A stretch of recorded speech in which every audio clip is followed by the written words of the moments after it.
Hello and welcome. I'm Geeta Mohan and you're watching World Today. Now, tensions between India and Pakistan are at their highest in years.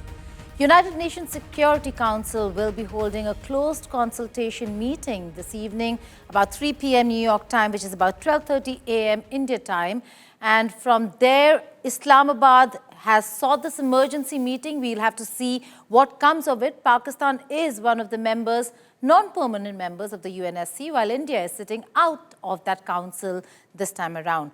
Right before the meeting, the United Nations Security Council, or the Secretary General of the Security of the United Nations, spoke and addressed the media once again, reminding both countries that military action cannot be the solution. Listen in. Tensions between India and Pakistan are at their highest in years. I understand the raw feelings following the awful terror attack in Pahalgam on 22 April. I once again strongly condemn that attack and extend my condolences to the families of the victims. It is also essential, especially at this critical hour, to avoid a military confrontation that could easily spin out of control. Now is the time for maximum restraint and stepping back from the brink. That has been my message in my ongoing outreach with both countries. Make no mistake, a military solution is no solution.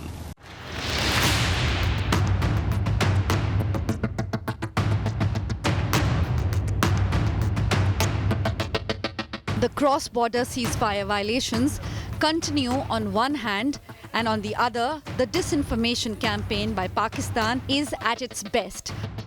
Pakistan's information minister took the media with him to Pakistan-occupied Kashmir to debunk Indian claims of terror training camp setups in the region. There are so many contradictions in their case. There are so many anomalies in their case that they are not able to prove themselves. And we are here proactively on one of the spots where India alleges that there are terrorist camps. You can see for yourself, ladies and gentlemen, there are no terrorist camps. Yes, we have beautiful mountains. The grass is green. The people are beautiful. People are going about their business as usual. And there are no terrorists here, as India alleges, because India has no evidence. They've just leveled this baseless allegation, and you can see for yourself. A Turkish naval ship has docked at Karachi port, steering speculation over its timing and intent. Pakistan described TCG Buyukada as a goodwill gesture to boost maritime ties, but the move has raised eyebrows in New Delhi. Iran's foreign minister was in Pakistan on Monday to try and mediate in the escalation between Islamabad and New Delhi. He's also scheduled to visit India later this week. A day after the Pakistani ambassador met Russian Foreign Minister Sergei Lavrov, the Russian President Vladimir Putin called Prime Minister Narendra Modi on Monday.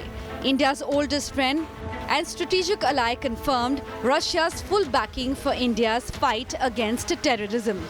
President Putin said that the perpetrators of the Pahalgam terror attack must be brought to justice. Russia और भारत और Putin और मोदी जी के रिश्ते और chemistry और हम दोनों के सेल्फ इंटरेस्ट बहुत अलाइंड हैं। रशिया के साथ हमारी स्ट्रेटेजिक पार्टनरशिप है, बहुत लॉन्ग टर्म है। इस वक्त ये जो फ़ोन कॉल हुई पुतिन और प्राइम मिनिस्टर के बीच में, आई थिंक ये कंटिन्यूइंग सीरीज़ है और बहुत अच्छी बात है कि पुतिन ने फ़ोन करके बात किया। Chinese ambassador Jiang Zhaidong met Pakistan's President Asif Ali Zardari in Islamabad on Monday and confirmed China's support to Pakistan. As India-Pakistan tensions rise, repeated nuke threats are being sent by ministers of Sharif's government.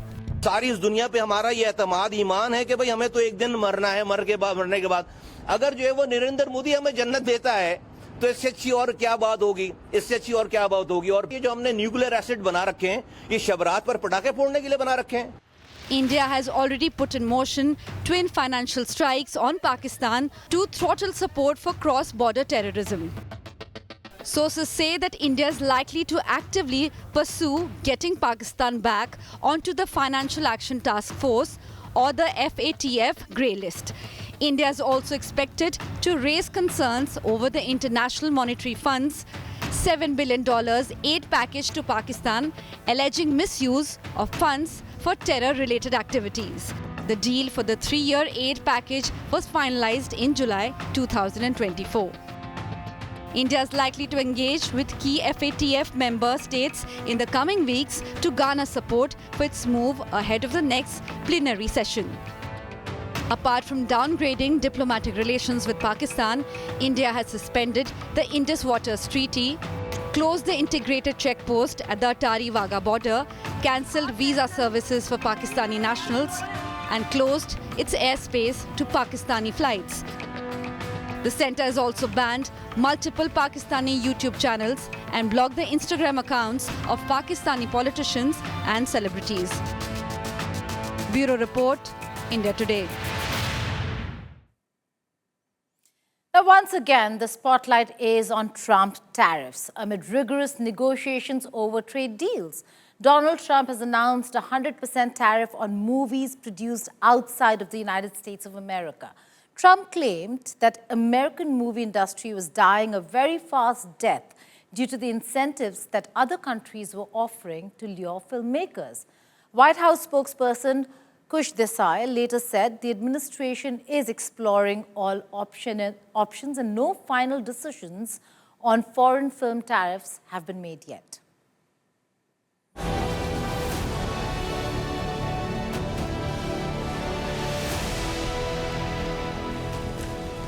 America first, on the silver screen also. President Trump is expanding the scope of Make America Great Again to include Hollywood and has announced a sweeping 100% tariff on all movies made outside the United States. On his Truth Social account, Trump called foreign-made movies a threat to national security and blamed them for the death of America's movie industry. He's particularly upset about what he calls aggressive subsidies offered by countries like Canada and the UK. The Kremlin bombing. Trump said these tax credits and cash rebates have lured away blockbuster productions from Marvel to Mission Impossible, adding that now it was a payback time. Other nations have been stealing the movie-making capabilities from the United States. And we're making very few movies now. Hollywood is being destroyed. Now, if they're not willing to make a movie inside the United States, then we should have a tariff on movies that come in. Studios importing foreign-made content could see their costs double, and the pressure is building, especially in Los Angeles. The industry, already struggling with production slowdowns, could take a big hit if Trump's plan is implemented. It is the streaming giants who will suffer the most. More than half of Netflix shows were produced outside the US in 2024. According to Amfair Markets, the share of global production for Netflix has been steadily rising over the years, while its production budget for the US has remained largely constant. Amazon also produces a large share of content internationally, with 71% of its productions commissioned outside the US in the first quarter of 2024. While specific percentages for Disney, Comcast and Universal are not available, the stock market has already given its verdict, with all counters down up to 5% in the aftermarket trade. Minecraft trailer, take two. Trade pundits are also scratching their heads over factoring in the trend of most Hollywood productions being shot outside the US. This year's highest grossing Hollywood movie, a Minecraft movie, was shot primarily in New Zealand. Upcoming releases such as Walt Disney's The Fantastic Four: First Steps were shot largely in the UK and Spain, and Universal Pictures' Jurassic World Rebirth was filmed in Thailand, UK, Malta and the US. Several recent major movies produced by US studios were also shot outside America, including Deadpool and Wolverine, Wicked and Gladiator 2. The Indian film industry stands to lose as well. In 2022, RRR became a smash hit in the US, grossing $65 million in its opening weekend. Several upcoming movies such as Kill and Salar now face uncertainty. Industry insiders fear a trade war, cultural backlash and higher prices for moviegoers worldwide. Film associations in the US have not issued a statement yet, but reports say that behind closed doors, studio executives are scrambling to contain the fallout. For Trump, the tariff is about American pride, but for Hollywood, it could be an unscripted, high-stakes cliffhanger. Bureau Report, India Today. US President Donald Trump, in an exclusive interview with NBC News, spoke about his succession and how trade tariffs could make America great again. Listen in.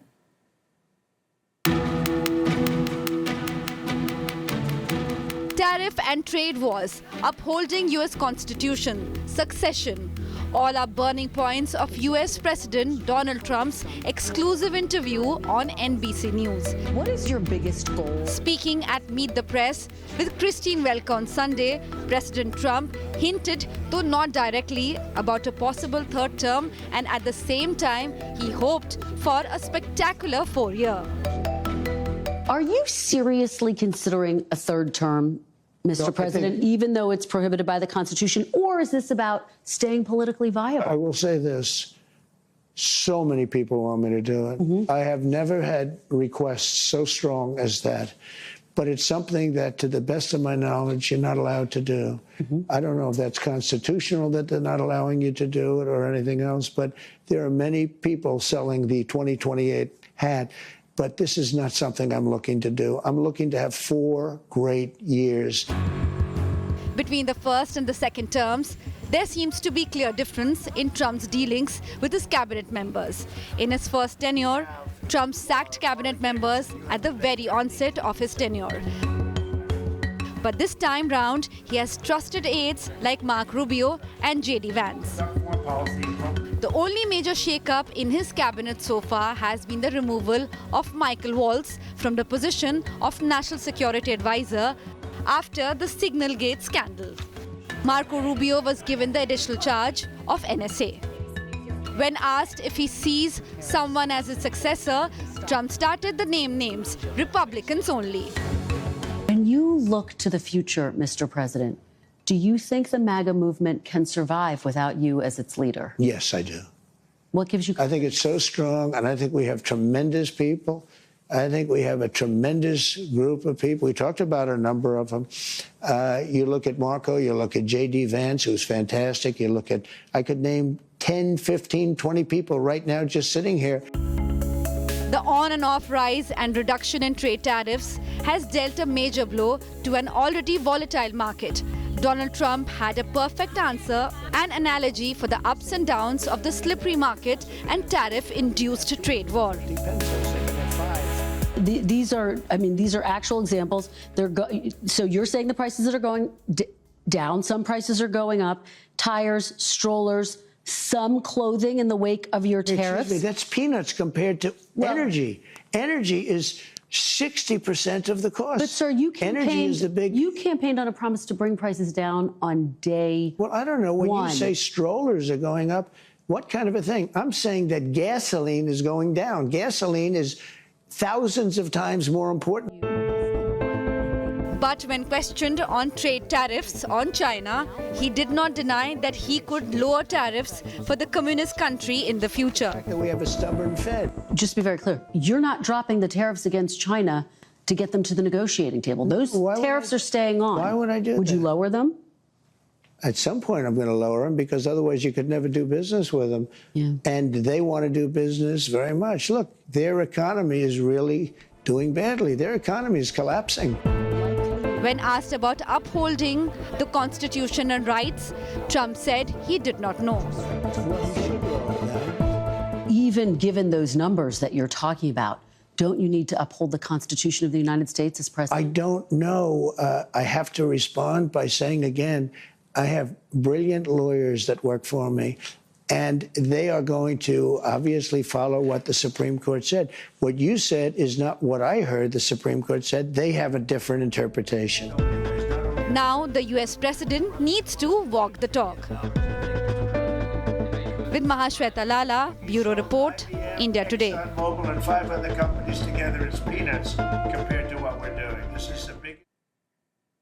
And this is that section of our bulletin where we talk about viral posts. Everything that Donald Trump, the President of the United States of America, does or posts goes viral. Take a look. I'd like to be Pope. That would be my #1 choice. After joking that he would love to be the Pope, the White House social media account and the President himself posted the AI image of the POTUS as the Pontiff, and instantly it is a hit online.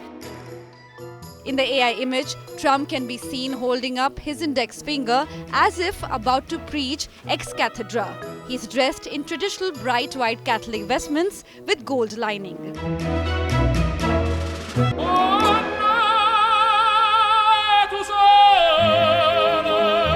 AI videos and memes followed the AI image, taking social media by storm. And from admiring to trolling, it is all in a day's game in the social media.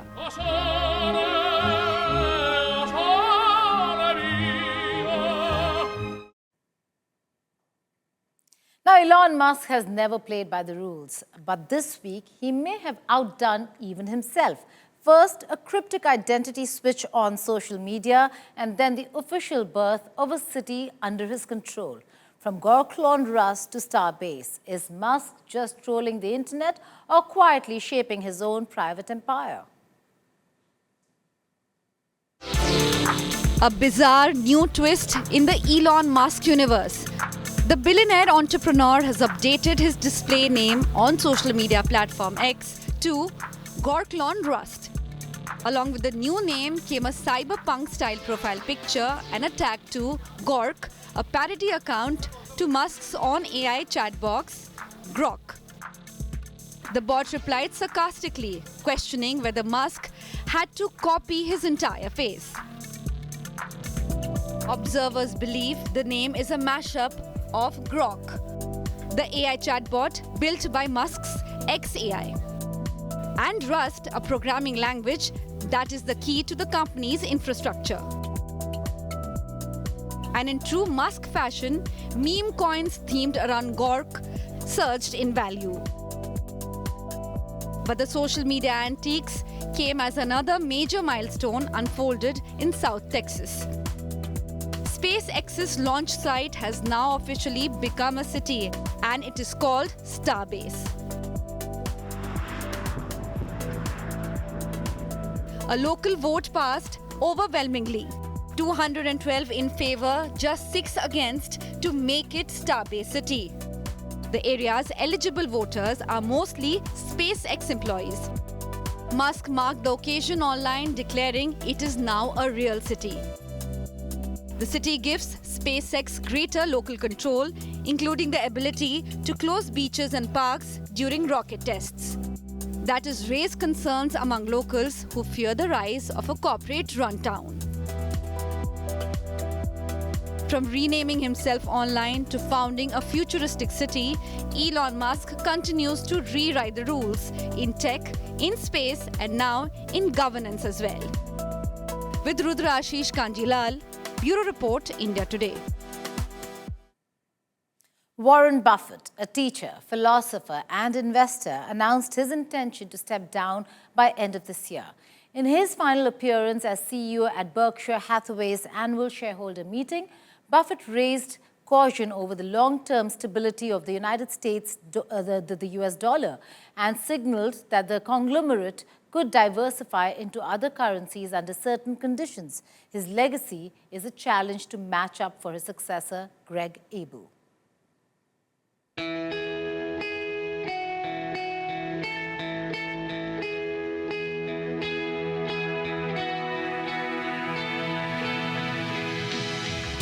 For more than 6 decades, Warren Buffett wasn't just the face of Berkshire Hathaway, he was Berkshire Hathaway. But now at 94, the Oracle of Omaha says it's time. At the company's 2025 annual shareholders meeting, Buffett dropped a bombshell. He will step down as CEO by year-end. I think the time has come where Greg should become the chief executive.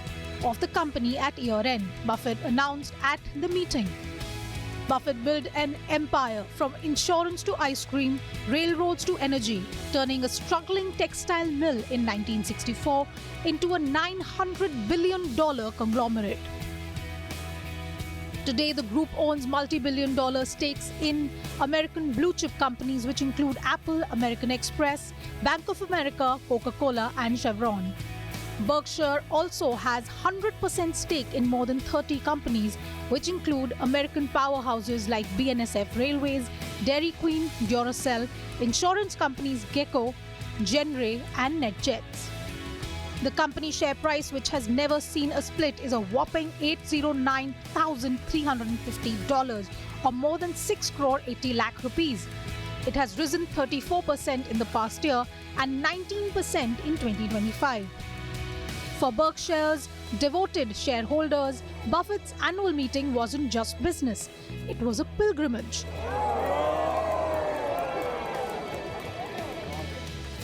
And in Omaha, where Buffett still lives in the modest house he bought in 1958, fans and shareholders gathered to pay tribute. He's made a lot of people in Omaha rich. There's a lot of private jets because of him. There have been places where people said they felt sorry for anyone who had less than 1,000 shares. It's like, 1,000 shares. 1,000 shares, that's 800,000, 800 million right now. That's a lot of money. I think for a lot of people it was definitely a shocker. I'll be honest, I was kind of half asleep, and then I woke up to a lot of clapping and realizing that he was stepping down as CEO. But for him, I think he had already done a lot in his life, and I was really shocked to see that. But all things considered, I think it was a well-timed event, I guess you could say. Something notable and something that will definitely be one to remember for the books. Buffett's philanthropy, from education to healthcare, shaped Omaha and beyond. Presidents recognized him, investors revered him, and for millions, Warren Buffett wasn't just a businessman, he was a guiding voice. His successor, Greg Abel, has big shoes to fill, but his investors rest assured Buffett built something meant to outlast him. Bureau Report, Business Today.